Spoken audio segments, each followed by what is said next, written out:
Welcome to another video by Ferris Technology. Today we're going to talk about blockchain complete solutions. Because as you recall, in the last few episodes that we've worked on, we've talked about how business is really going to struggle with the idea of tokenization and then eventually the idea of decentralization. And the fact that in decentralization, the business doesn't have any control. They need to let anybody join the blockchain. They need to work through other people as other competitors possibly to define all the rules that they work with in the blockchain. And this is going to put an extreme amount of pressure onto a business. It's going to give them a bit of heartburn to be able to do so. Well, how are we going to accomplish it? How is a company going to build a blockchain and then make it open and available? The contention here is that they probably won't. What will probably happen is that blockchains will be built by outside companies that are only interested in solving a particular problem in industry.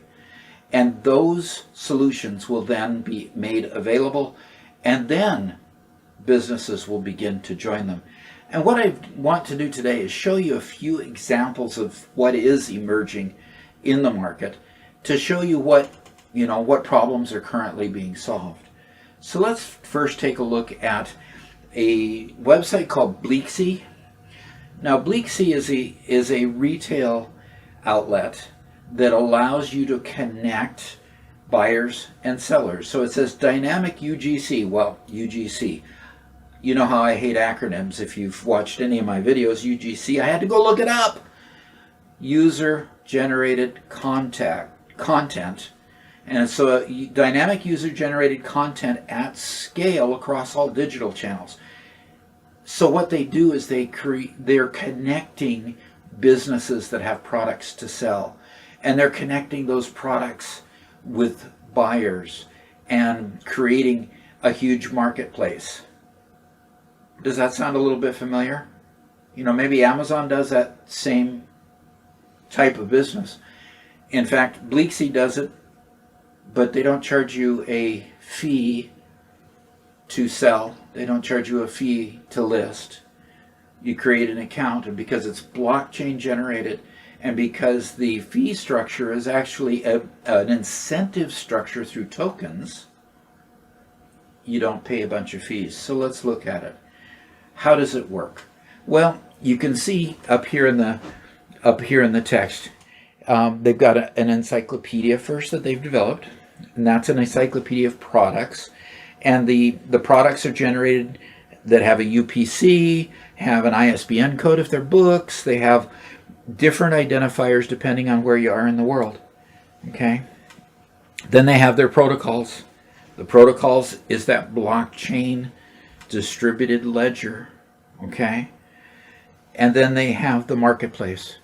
So what business owners and what users see when they want to buy are products to buy and those items to sell if you're a business. Underlying that whole thing is this blockchain engine that just keeps running and chunking forward. Doesn't have to have a whole bunch of intermediaries. Doesn't have to have a whole bunch of people collecting their fees for the work that they do, and it makes the marketplace a whole lot less expensive. So retailers get a bunch of different benefits. As you can see through the items listed on the screen, that they have an omni-channel experience, so they can connect all of their various forms of media. So an omni-channel experience means that if somebody walks into a store, they see a certain amount of inventory. They also go online, they see the same amount of inventory, and it allows them to see the same data no matter where they go. Okay, so an omni-channel experience. They have all their automation, all their workflow automated. They get to generate their own content, and they have all this content continually synchronized as products are bought and sold and put up there as inventory. So you can see this could be a great, robust marketplace. And if it really takes off and people start joining it, maybe they're going to give Amazon a little bit of a run for their money. In fact, Jeff Bezos, in the last couple articles I've seen, he says someday Amazon's going to go bankrupt. And he startled the stock market by saying that. He said, but you realize that our technology is good, but somebody's going to come up with a technology that is better. And I think he recognizes the fact that there are other competitors already nipping at his heels, and one of them may in fact be this website. Now here's a website called OpenBazaar. Now OpenBazaar is basically the same idea as an eBay. Now I've worked with eBay, and in fact I've had a store on eBay before, and basically when you join eBay, you've got to pay them their fees in order to start using their service. You got to pay them a certain amount just to get your product up online, and then they charge you every single month. If the product doesn't sell after 30 days, they charge you again for it, and on it goes if you have a store.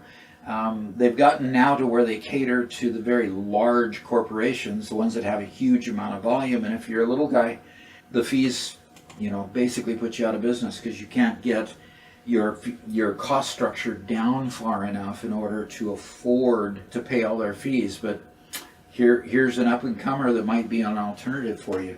It's called OpenBazaar. It's a place that has no platform fees, no monthly fees, and no listing fees. You don't have to have a bank or a credit card. Right now, you accept payment in all cryptocurrencies. So that might be a little bit of a drawback in the respect that your customers have to be able to have cryptocurrencies in order to pay.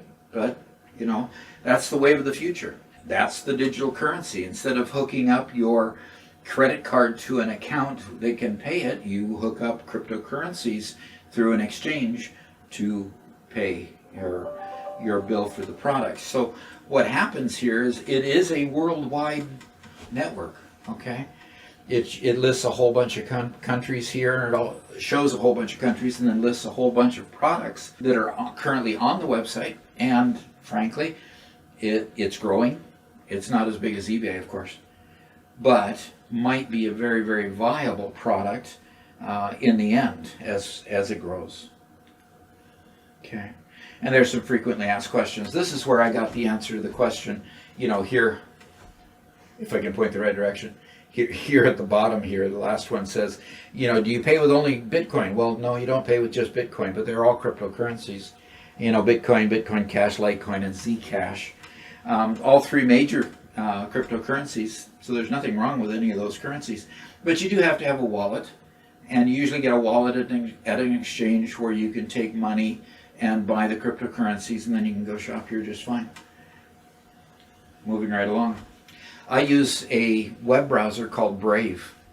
Now, Brave is meant to be a privacy-enabled browser. You can see that right here at the bottom, there's an advertisement.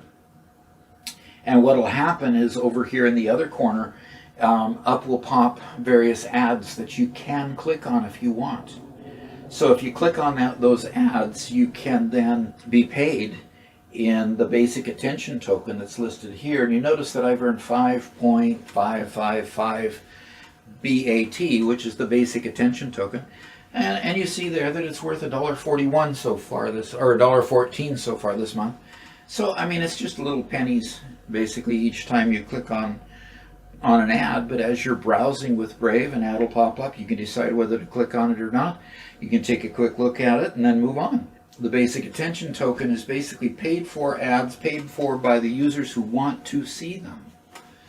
And then if you put another search engine like DuckDuckGo along with Brave, you have a really, really good combination of privacy and the ability to, mask yourself on the web and keep your privacy, so that when you surf, you don't have those ads following you everywhere. How you go do a search on Amazon, and then for the next 3 or 4 days later, that product keeps popping up everywhere. That kind of stuff doesn't happen with Brave when you use their browser. So it's really kind of nice. So the basic attention token is striving to deliberately allow you to surf the web and only watch the ads that you want to watch and get paid for doing so. Okay. society. What about healthcare? Have you ever had frustration with the idea of, this doctor or that doctor wants to get my medical information, and gosh, I've got to jump through tons of hoops in order to get it to them? Well, here's a situation that they've been trying to solve that over in Taiwan. What you see here is the head of the university medical center over there in Taiwan, the superintendent, basically said that they implemented a blockchain back in 2018. And so what they did is the blockchain technology allowed them to create tokens that were privacy tokens, and the tokens carried with them the private information that the person wanted to, and they wanted to give, and they would then connect that private information to their health records, and then right on their mobile phone, and this was mobile phone enabled in this case, right on their mobile phone they could go ahead and authorize certain doctors to see that, and their records, because they were all digitized, would be 100% transferable just at a few clicks on their cell phone. So where before they had a situation where you couldn't move health records around sometimes for weeks, here they made it almost instantaneous by implementing a blockchain. So you understand that even anywhere in the world, medical records are pretty sensitive. We've got the HIPAA laws and so forth in the United States, of course. And with all of those laws and with all the challenges that come along with maintaining privacy and maintaining those records, the blockchain provides a unique opportunity because of its ability to keep records private and to disconnect your personal data from information if you need to. Have you ever run a business and ran out of money? I certainly have. The biggest challenge with running a business is having liquid cash. And the challenge with having liquid cash is like having any other commodity in your business. If you're in the bookstore business, you got to have books to sell. But if you don't have enough cash on hand, you don't have enough money to pay the fees, to pay the workers, to buy more books, and eventually your stock dwindles and you go out of business because you can't develop the kind of volume that you need. Well, it's a little bit frustrating sometimes to try to go to banks to get funding. And here's an example of three central banks that are the major three in the world today. It's the U.S. Federal Reserve System. This is the Board of Governors that's for the United States. You have the European Central Bank that manages the euro. And then you have the Bank of England that manages the United Kingdom. What happens is these are what they would refer to in the crypto world as fiat currencies. And fiat it got an interesting definition to that word, and I've always felt it was very descriptive. It's basically, something that's ordered by fiat is just ordered by the command of somebody in authority. So what you have is these authorities who basically set the rules for the monetary system. And frankly, there has been attempts to circumvent that system because it gets to be painful. There are many, many, many unbanked people in the world, people where this population is too sparse to put a bank that far out, or they don't qualify because their income is a barter income, for example, and they might not have the ability to actually qualify for a bank account. Many different situations where the banks just don't service the entire population of the world. So if you're a business owner and you need more money, what do? If you need more money and you haven't got the kind of cash flow that it takes to prove that you're solvent, which basically means you prove that you don't need the money, you go to one of these people and they really can't help you much. So what happens? Well, you end up with a situation where other options start to open up. This is a place called Ketto. It's in India. So we'll start off with a foreign example here, and it's a crowdfunding example. And we've seen examples of crowdfunding, and I'll show you a few of them. Now, this one's not blockchain enabled, but it gives me a good example to share with you of solutions looking for problems to solve. And so this is a crowdfunding search for medical emergency care. And basically it's cause-based. It's a nonprofit association that helps collect and funnel money to people who need it for medical needs in India. That's pretty cool. Another one is, of course, Kickstarter. We know of Kickstarter very well in the United States. Kickstarter, I've gone in and bought products off of Kickstarter 2 or 3, 4 times. One was really, really good. The other one failed because the guy got caught up in poor health and couldn't finish the project. But it's been really, really neat for entrepreneurs to get on here with a great idea and pre-sell their product. So they'll, if you're familiar with it, you'll go in and you'll be able to buy certain levels of a product, or you'll be able to buy a meeting with the owner of the company, or various things, whatever the owners want to put in there in order to generate revenue and generate some excitement for a new product. So that's another solution for small business people. And let's go to the next one. Here's another interesting one called Kiva. They work in the education fund. So what you do with Kiva is you loan money to them. So I can sign up for $25 a month to go to whatever educational cause and try to work on funding particular projects. Now, there's 2 projects there, and they say they've both been fully funded. So what you'd have to do is dig a little deeper into the website to find projects that are not yet funded, and then you can join these projects. And in joining these projects, you can go ahead and fund them and enjoy the pleasure of seeing other people get an education that otherwise couldn't get that education if you didn't help them out. Okay, the next one, Indiegogo, another website that helps you to buy up-and-coming products that don't have the funding to be mass-produced yet. So you can go on there, you can find some unique gadgets and interesting projects. One of their featured projects is this fold-up exercise bike, and the person is carrying that exercise bike. And I didn't go deep enough to look at the price of that bike, but it looks pretty unique to me. I probably need it, but anyway, going forward. So here's another crowdfunding solution that is working for folks too. So if you're in a crowdfunding situation and your business needs money, what do?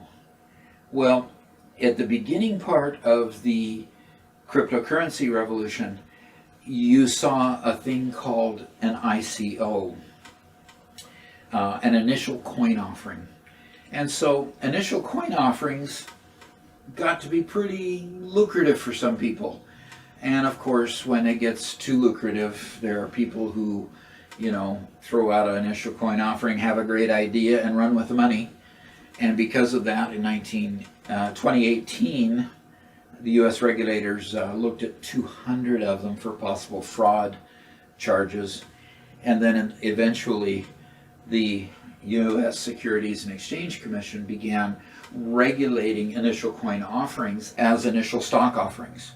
We know of initial stock offerings that usually a company will raise money so that they can expand, and then of course you own stock in the company, but usually it's a reputable company that's on its feet already that gives a good solid set of financials out there, and they're raising money to do a particular big expansion going one direction or another. Well, initial coin offerings didn't really have that underlying basis. Initial coin offerings a lot of times were companies that just decided right out of the box to, here's this great idea, where do I get funding? I'll offer this initial coin offering and I'll collect all this money. And well over half of them, in fact, I think the number was 58% of them, never offered anything in return, and that's why the SEC ended up getting involved and starting to regulate them as basically initial stock offerings. So that was one attempt by the blockchain market to try to solve this particular problem. So what happened? Well, it has kind of fizzled a bit. There was a lot of interest in it in 2017, 2018. 2019 has been dampened a little bit. Of course, the virus in 2020 that has basically dampened the whole world. So we don't really have good numbers for 2020 at all. But here is one solution on the screen here. MCT or MovieCoin. The The MCT, the Market Capital Technologies, is the full name of the company. They work in the entertainment industry, and they work on funding large budget motion pictures. So I saw one movie that they funded that starred Tom Cruise, had other movies that were recognizable, although many of which I hadn't watched yet, but they definitely had recognizable stars. Now, understand that the market and the size of the budgets for movies is huge. A blockbuster movie will take millions of dollars to produce, and hopefully at the box office it produces millions. It's obviously difficult for businesses to get funding for some of these motion pictures. And because of that, this is one of those solutions where they're using a crowdfunding technique where you can own a share of the picture by buying into and investing in Media Capital Technologies, and what you end up with is a movie coin token that has a certain amount of value. And once that movie coin token is the movie is actually made, that movie coin token has its share of the value, and you can then pull it out and continue investing it elsewhere. So the whole idea there is to try to fund big blockbuster movies. And they'll do a limited number of movies because there's a limited number of funds, and as it grows, of course, it'll fund more and more movies. The founder of it has privately funded a lot of different movies before creating MovieCoin, and he's using this as a vehicle to expand. And then there's Swarm. Swarm is a facility that helps you to establish initial coin offerings. So what it specifically does is it works to help you through their blockchain to create a layer that helps you to get an initial coin offering and work with this intermediary, which kind of sounds like a contradiction of terms when you're talking blockchain, but you work with this intermediary and the Swarm tokens to develop an initial coin offering. They wrap it with their legal infrastructure that allows you to do so in a much more comfortable manner with all the potential litigation and so forth that's being involved in initial coin offerings that you would do on your own. This offers a facility to coach you through the process and work through that process with some infrastructure that's been tested and readily available for users to use. So Swarm is the last of the ones that we're going to talk about today.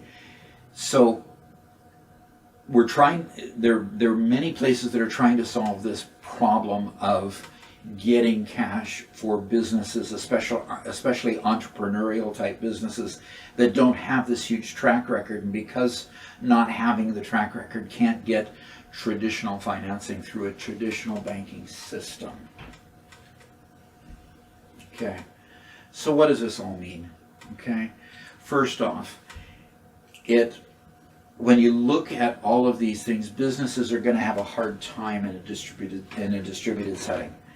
Right now, it's foreign. Right now, it's not something that is within their purview. They're used to controlling everything. They're used to controlling the software development. They're used to working with in-house people or hiring their own contractors that work solely for them.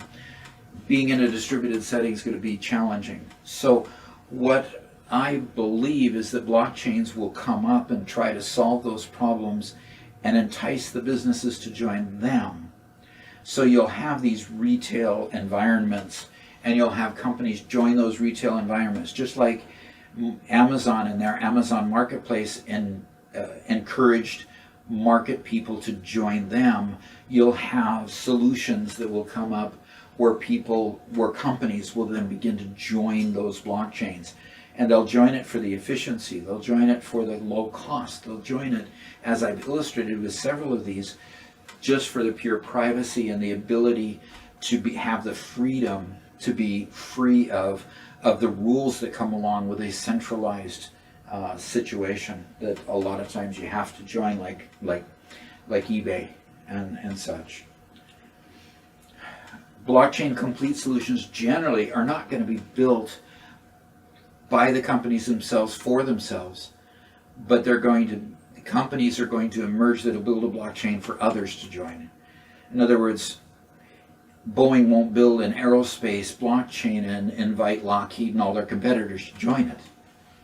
There will be a blockchain that will be built that will service certain sectors of the economy, certain businesses and certain types of business that will allow those businesses to then come and join and be part of something bigger. So solutions to the most painful problems will emerge first. And that's why I discussed especially the issue of the banking system and the crowdfunding and the two different examples, Swarm and MovieCoin, that we're trying to tap into that particular sector and helping them out first.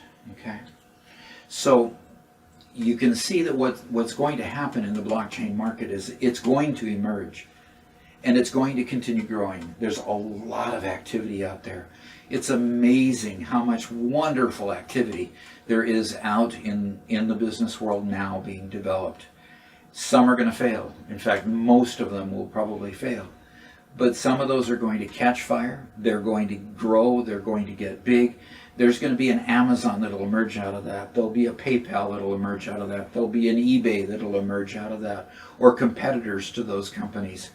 And they'll give traditional online businesses the run for their money, just like those online businesses gave the brick and mortar stores a run for their money a few years back. So we'll see it happen, and we'll watch it happen in this next decade. So I hope you've enjoyed what we talked about today. Hope you come back again. See you later. Thanks. I want to thank you so much for viewing this video. We have great content on the site, and I'm putting more content out every single day. There's a link to one of them on the side of the screen over here. Also, please help me grow the channel by subscribing. So hit that subscribe button a little bit lower on the other side of the screen, and hope to see you again. Thanks.